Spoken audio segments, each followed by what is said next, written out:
Hi, thank you all for coming out here tonight. I appreciate it. Thank you so much for sharing your poetry. It's lovely. My name is Robert Simon. I'm a professor of Spanish and Portuguese. A professor is a little bit more. I'm a professor of Spanish and Portuguese at Kennesaw State University. I coordinate Portuguese there. And I also study music part-time. So we're talking before about music and kind of what it's like to have to be musical, to have a musical ear. So I'm studying oboe, actually, which is infamous for being one of the most difficult woodwind instruments to master. I'm happy to say I sound decent.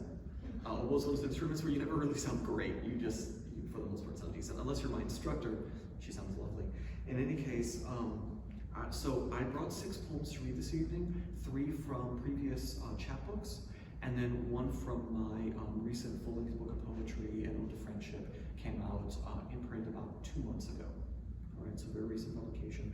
I've published around 10 volumes at this point, along with some other poems in other places, other venues. So, without further ado, let me go to my first collection. It was titled New Poems from the Airplane and Graveyard, published with Finishing Line Press in 2007.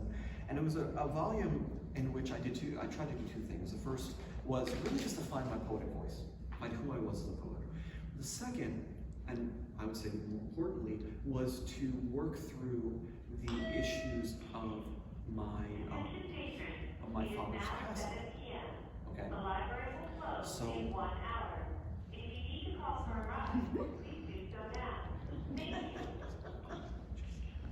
So if you need a ride, you want to. So in any case, it's all good. So I was trying to find my voice, but also I was trying to work through my father's death. When I was 7 years old, my father died of diabetes. To make a long story short, he didn't take very good care of himself. He didn't really tell the family about what was going on until it was too late. Okay, so the books. So I apologize. The poems in this short collection had 2 purposes. Again, one to find my poetic voice, and the other one, and I'll talk to this voice. And the other was to find my way through the lingering issues about his death when I was a child. So this is poem number 4 from the collection. I'm also a big fan of T.S. Eliot, E. Cummings, Emily Dickinson, at least in English. I have poems I've written in Spanish and Portuguese as well. And you would see an influence in some other well-known poets from those traditions. Here, I'm sure you'll hear some of the influences. So the influences there. Through the street we walk, you and I, talking of strange things, holding hands while the red lights and the merchandise entice us. As with the nicotine in the walls of an old bar, whose darkness and 4 sides enclosing me chill my mind. Or as with the silence of Novocaine on your lips, that makes skin tingle and sensation die, while the red lights and their merchandise cry out to us. Through the street we walk, you and I, making faces at passers-by, launching into pointless conversations about the cold fog and the weather and the cold fog and how you smell in the dark night while the red lights and old bars entice and frighten and numb us. Through the street we walk, you and I, avoiding talking about Michelangelo, because if we did, then we'd know we really weren't talking of Michelangelo, as with the women breathing the nicotine of an old bar and singing in a raspy voice to drunken passers-by, or as with the Novocaine on the dead man's lips while the red lights shimmer on the skin of the merchandise, or as with the music of pianos wavering in the sunny day when my father was dead and my mother laying upon the keys her pain, while the language well spoken slowly became mine. Through the street we walk, you and I, talking of strange things, waiting for something better to lend us in. So that was my first collection, and you can hear some of those themes going on, right? Spoken about. A collection I published about 4 years later, called Summer Poems of You and Me. It was, I felt I'd already found my voice. Now I was trying to find my voice in different modalities, in different places, in different spaces and times. And one thing, again, I've always been very connected to music. I play instruments now, but when I was younger, I actually sang fado, which is a traditional musical form from Portugal. It's actually the reason I learned to speak Portuguese was because of fado.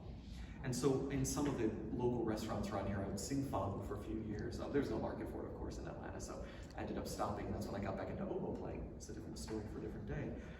But I do have several poems I've written in Spanish and in Portuguese. I have one here I'd like to read for you in Portuguese called The American Fadista, the Singer of Fado. O fadista americano. So I'll read the English, or I apologize, I'll read the Portuguese text, and then I'll read the English translation. My own translation, I'm not a professional translator, so we can take it or leave it. O fadista americano. Sou um fadista que usa gorro de Portugal no dia 25 de Abril. É sim, ninguém passa por mim sem me olhar com saudades. Sou um fadista nascido no Ocidente, extremo e com língua comprida e sujada, cumprimento o vento e a proa do veleiro afogado. Sou um fadista até o Oriente e me fixo nas palavras sonâmbulas das minhas madrugadas, dos DJs de luz a falo, músicas em inglês despercebidas. Sou um fadista qualquer, perdido a cantar no sofá do novo Walmart pelas tardes, a medir os poucos cabelos que restam na cabeça brilhante. Sou um fadista cujo fado se mistura com som dos empregados disfarçados em azul e distraídos por visões de fim de semana que a deles se aproximam. Sou um fadista cuja longura não para com mera menção dos múltiplos pétalos daquele passado vivo, qualquer invadio nas ruas sem raízes e sem jeito. So now English. The American fado singer. I'm a singer fado who wears a Portuguese cap on the 25th of April. Really, no one goes by me without feeling a little homesick. I'm a singer fado, born in the extreme west, and with a long and dirty tongue, I welcome the wind that drowned ships bow. I'm a singer fado. Toward the east I stare at the sleepwalking words of my early mornings, from DJ of lusophone speech and poorly heard music in English. I'm a singer fado, any old singer of fado, singing my fado in the afternoon, lost in a Walmart, counting the few hairs I have left on my shiny head. I'm a singer fado whose fado mixes with the sound of employees disguised in blue and distracted with visions of a weekend approaching. I'm a singer fado whose distance doesn't halt with a mere mention of multiple petals of that long past and old and empty howling in streets without route and with no clue. American fado singer. The third poem comes from my 2017 collection, The Musician. Again, I love music. I've been performing music for most of my life. And I have three principal instruments that I learned to play: the saxophone, the clarinet, and the oboe. And at least in my mind and subconsciously, I've always related each of those to a language. And so I eventually related the saxophone to speaking English. I'm sorry, the saxophone to speaking English, the clarinet to speaking Spanish, and the oboe to speaking Portuguese. They're related, but they obviously sound different, and their uses are different, and their poetic voices are different, just the musical voices. Three voices. Wind from among Sabbath trees, a cold abrasive reed aloft, impressive moorings on the lips and keys from double-sided major chords. An orchestra of tongues, moonlight sonatas in three apical points, a cold abrasive reed descends in each, a section from a tune, Germanic or Romance or brass perhaps. So unlimited in scope, yet already at music's end. A saxophone plays English vowels, stepping with each note before the other, yet without an end to its vocabulary, a diction unfulfilled. In short work the tongue moved on, such a clarinet sounds, deep vowels push forth quickened turns of small, agile cars in the streets of Madrid, so very lost in their multiplications. Until the song came to be, seemingly from reeds floating in dance, along the banks of the river, visible from the open roads of the Bairro, one above, one below, in harmonious vibration, singing Mozart or Scheherazade, and oboe calls of her double tones. The orchestra of three bodies in four tones, a moon beyond 3 points of light in early hours. The racked reed and warm breath, they'll melt droplets of sun and dew, a romance set for the music of polygons. That's the first poem in The Musician.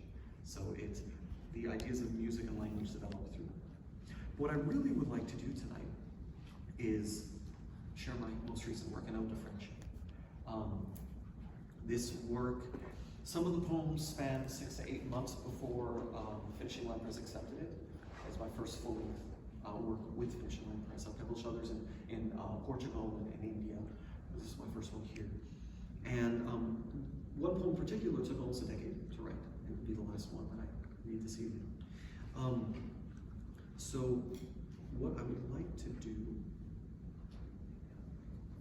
is read from you. So this work is, for me, is one of the most intimate, because in it I dealt poetically with a crisis, with a sort of vital crisis in myself.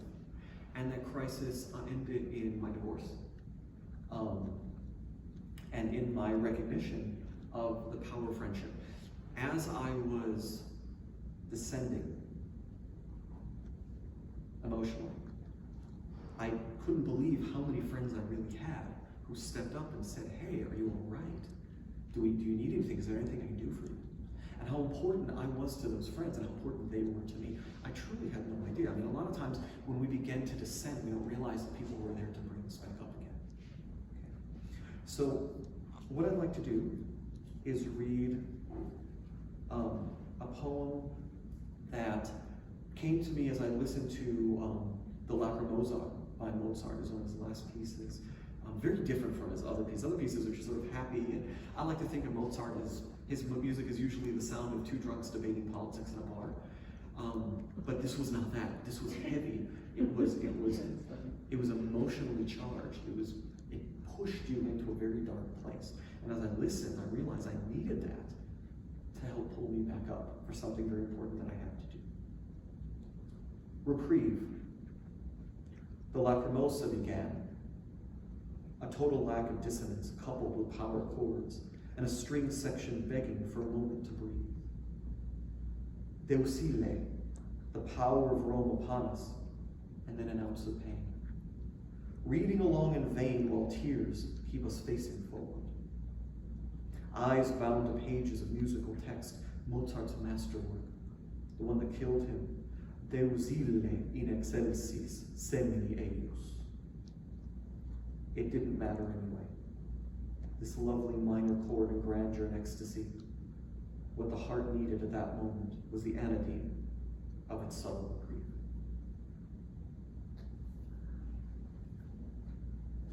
Now talk about friendship in the book. There was one friendship in particular that was very impactful at the beginning of all of this and helped me to work through it. And several other friendships have also helped to bolster me through this process, and through which I recognize the mutual friendships that I had. But sometimes friendships end, sometimes relationships end. I have to recognize that for what it is. Okay. And sometimes the wonderful things of the calling out that we feel, almost it was from cherubim or seraphim, turns out not really to have a place anymore. So this poem is titled The End. A letter of good wishes sent from limb to limb, yellow bees surge and nature's greeting made and bent. Yet no more words from busy hands where cherubim no longer stand, but only silence with silence purge. And then a feeling like tendon-laden cuts of some unfinished sonnet, and in a word, I thought our feet here solidly stood. I thought we were past this place. I thought we could talk openly in the space, as though the trees themselves had opened their branches and shown the voice of their flowing sap. I thought we were beyond the past and its fear, beyond irrational judgment, beyond making one or the other a last-minute option. Clear, only if real friends aren't around to hear, or if no other correspondence would be for the taking. An unopened letter then, sent without reply. The trees have closed their leaves, the sap has dried. The bees don't even care for their goodbye.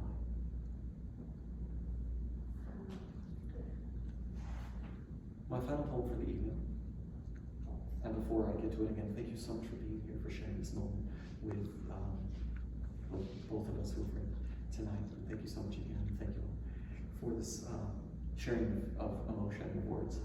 Much appreciated. This is actually to my daughter. At the very end of the text, esatto, Sofia, para ti. Not surpreendas, é para ti. I realized at the very end of this process that the one place that I needed to look was my child, because she's what gives me center. So my last two poems are about her. The final poem of the work, I'm not going to read tonight. It's about a moment that I saw between my daughter and a friend of hers on a lovely day under a tree. The poem before it, though, was that moment of recognition, where you realize where you are and who you are for. Okay? How Sophia saved a mouse. As it fell, she spoke in words of pain, her jaw bleeding and face in rain. As it fell, she cried in words of love and fear, her jaw to speak the words that only I could hear. As it fell, the mouse upon the trap, she cried, his hand so strong, so large, that even his heart died. As it fell, and fell it did, upon the trap she stayed, to keep him company, so that his fear could be assayed. And at that moment, finally, the mouse knew it was saved. The little child fell, did not, a leap from the trap she made. And as it fell, that trap, that name, upon the face of the father it stayed, and the little girl, eyes held wide, a kiss to her father she gave. Oh, I got goosebumps again. One for her and one for you. So thank you all so very much.